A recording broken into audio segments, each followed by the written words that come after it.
Este lugar, como ya quizás no sepan, se llama Casa Blanca, es toda la parcelación, que era la antigua hacienda Casa Blanca de una familia Bentín, que no fue afectada por la reforma agraria, que como ustedes saben fue en la época de Velasco, claro, fines del año 69, por ahí, ¿no? 69, claro.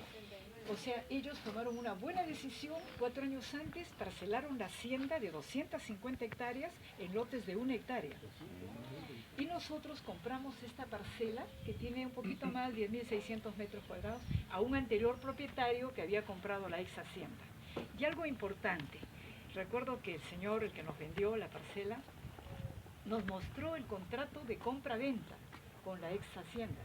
Y había una cláusula que decía que el comprador se comprometía a no cambiar de uso, que siguiera siendo agrícola. Y eso es lo que estamos tratando de lograr acá, eso fue, ¿no? Bueno. Exacto. Antes, claro, habían más agricultores, algunos, como subió el precio de la tierra, es verdad que en esa época costaba mucho menos de lo que cuesta ahora, ¿no? Mi esposo tenía un terreno de 1000 metros cuadrados en el Sol de la Molina, donde íbamos a vivir, ya tenía una casita, y ahí, pues claro, por ese terreno le ofrecían más. Entonces se vendió ese terreno, se compró esta parcela, y poco a poco, en el año 80, ¿no?, que tomamos 2 decisiones importantes. Una, casarnos, que yo decía que la mujer inteligente no se casaba. No se casaba tan pronto. Otro inteligente. Y la otra es no vivir en Lima, ¿no?, sino buscar un lugar más campestre. En eso estuvimos de acuerdo los dos.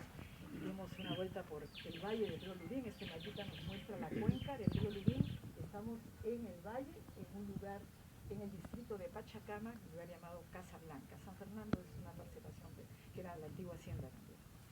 Bueno, y desde cuando compramos esta parcela, no es lo que ustedes están viendo ahora, ¿no? O sea, el señor que nos la vendió criaba cerdos, nos dejó unos corrales de cerdos que luego lo transformamos en granjita de cuyes, ¿no? Y ese pocito de 7 metros de profundidad, que lo damos un poco más, de donde sacamos el agua, porque aquí dependemos mucho del agua de subsuelo. No tenemos tampoco servicio de agua ni de desagüe. ¿Todo el año? Todo el año. O sea, venía Sedapal, ¿no?, y nos cobraba porque tenía un convenio con la Autoridad Nacional del Agua, pero no ponía nada, ¿no? Ahora ya dejaron. Pero ahora va a ser la ANA la que va a cobrar, creo, por el uso del agua.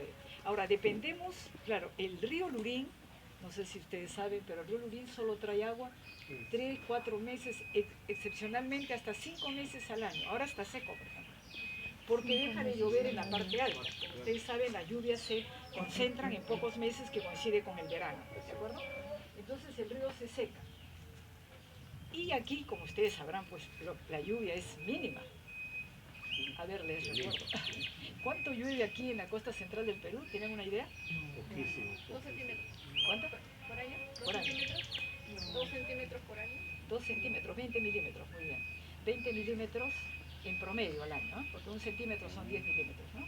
1 milímetro es cuando cae el agua, la lluvia, y forma una capita de 1 milímetro de altura, ¿no? Expresado en volumen de agua es 1 litro de agua por metro cuadrado. Según la clasificación mundial de climas, si en un lugar llueve menos de 200 milímetros al año, es un desierto. Y acá llueve en promedio 20 milímetros, 10 veces menos. Cuando hay un fenómeno del Niño, se llegó a triplicar en el año 98, me acuerdo acá teníamos una estación, para medir la lluvia, ¿no? Y resulta que medimos hasta 68 milímetros, pero aún así no es suficiente. No podríamos hacer agricultura pues con la lluvia, ¿no? Por eso dependemos mucho del agua. Felizmente tenemos agua debajo. Y la Asociación de Propietarios de Casa Blanca maneja 2 pozos tubulares de la época de la hacienda, de 60 metros de profundidad. Y ellos nos dan 2 horas de agua cada 15 días, pero que a veces no es suficiente. Y por lo cual pagamos pues por el costo de la electricidad. Cuando hay agua de río, la junta de usuarios, ¿no? Bueno, pero hay que tratar de usar el agua de manera también, digamos, mucho más eficiente, ¿no? Tenemos, por ejemplo, riego por goteo, pero también tenemos otra técnica de riego que es por sifón, con tubitos, aplicando el principio de vasos comunicantes. Y tratando de tener también, bueno, promover dentro de la agroecología, que es lo que practicamos, bueno, que yo ya lo hacía cuando fui docente en agraria, todavía sigo enseñando, pero ya como profesora visitante, ¿no? Era cómo hacer una agricultura respetuosa del ambiente, basada en los principios de la agroecología, ¿no? y uno de ellos es justamente manejar de manera eficiente el agua y el suelo, por supuesto, ¿no? Entonces, cuando compramos esta parcela, no había ni un solo árbol, solamente existía ese pocito, como le digo, la granjita que después lo transformamos una parte en granja de cuyes, ya no de cerdos, y haciendo, como digo, una agricultura que promueve la biodiversidad, que cultiva biodiversidad, porque somos un país megadiverso, pero esa diversidad hay que cultivarla, ¿no? No solamente hay que jactarse que somos un país de gran biodiversidad.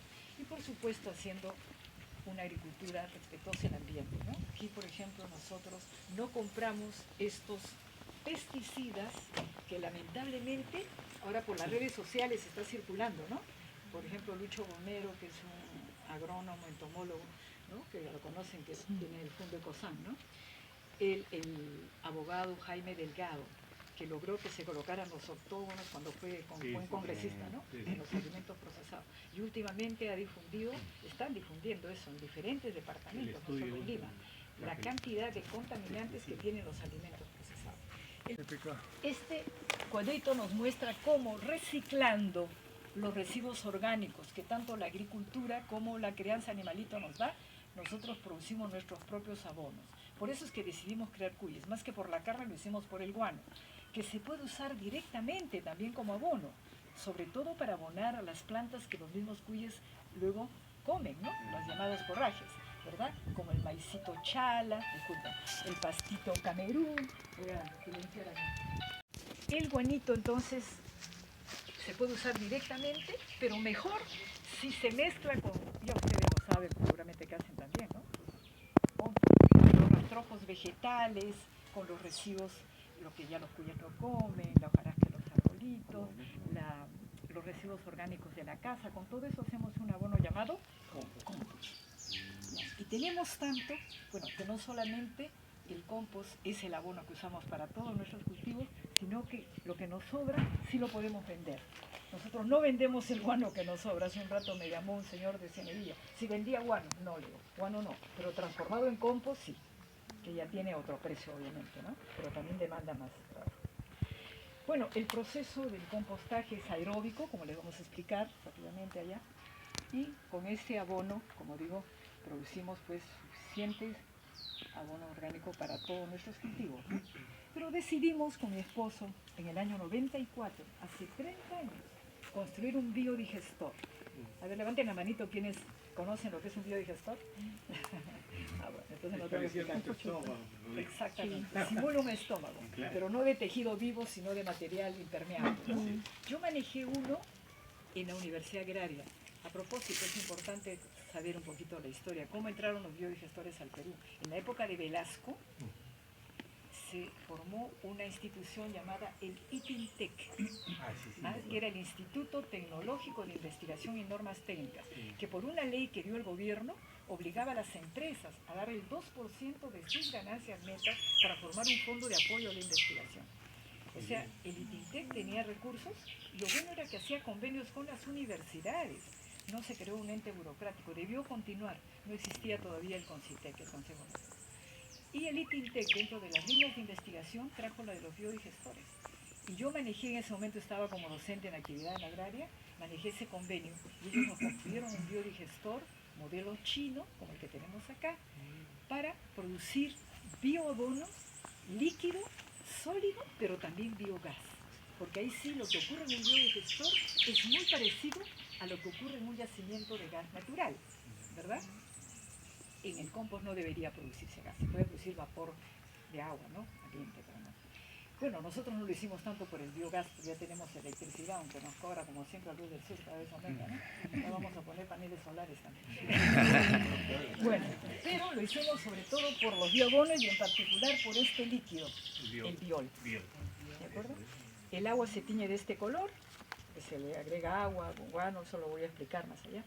Y es un excelente abono foliar. No solamente tiene nutrientes que están en forma soluble, sino que tiene hormonas de crecimiento y de floración, auxinas, giberelinas, vitaminas. Por eso nos lo piden, ¿eh? Les digo con toda franqueza, le sacamos más provecho al guano de los cuyes que a la propia carne de los cuyes. Porque si uno saca costos, la crianza de cuyes cuesta, pues, ¿no?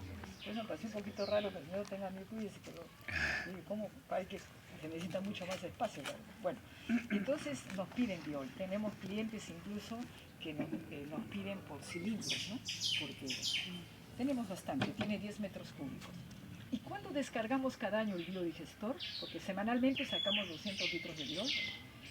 Sale otro abono excelente llamado Biosol, que es hasta mejor que el compost. Sacamos 6 toneladas cada año de este excelente abono, pero como lo sacamos una vez al año, no lo vendemos, pues. La caridad comienza por casa, como se dice, ¿no? Esto lo usamos para abonar todos nuestros árboles frutales, ¿de acuerdo? Lo que sí vendemos es el excedente de biol. Pero volviendo al gas, les cuento que ese es uno de los atractivos pues, de acá de la finca, el biodigestor y sobre todo el biogás, ¿no? Y nos han hecho varias entrevistas, después les daría un tríptico para que sale un poquito de la página web. Pero una que dio muchos comentarios, nos la hizo un periodista del diario La República. En el año 2005 vino con esta pregunta, dijo, me han contado que ustedes producen un gas como el de camisea. En esa época se hablaba mucho del gas de camisea, que está en la selva del Cusco, como usted sabe, pero con lo iguano de sus cuyes. A propósito, sí está reconocido que somos los primeros en haber usado guano de cuy para cargar un biodigestor. Antes no había pues crianza conocida. Y mi esposo, que los que lo han conocido saben que tenía su chispa bromista, le dijo al periodista, pues sí, nosotros producimos el mismo gas como el de camisea, que es un ahorro de energía para la cocina de la casa, pero no con biomasa de bosques como es camisea, sino con el guanito de nuestros cuyes. O sea, en vez de producir el gas de camisea, producimos, le dijo, el gas de cuyicea. Y así salió el artículo. El 27 de febrero de 2005 está mi esposo mostrando un cuy y yo cómo se usa la cocinita demostrativa que todavía funciona. O sea, tenemos 30 años que no necesitamos. Cuando vino Cálida por acá, digo, no, nosotros ya producimos gas hace tiempo. No necesitamos usar el gas, ¿no? El gas de... Bueno, lo importante, creo, el mensaje que tratamos de dar a los agroecólogos es justamente cómo hacer que los agricultores, por un lado, no dependan de insumos externos, que aprovechen todo, ¿de acuerdo? Que reciclen todo. Pero también, por supuesto, necesitamos tener una buena alianza con los consumidores. Así que le digo, bueno, pues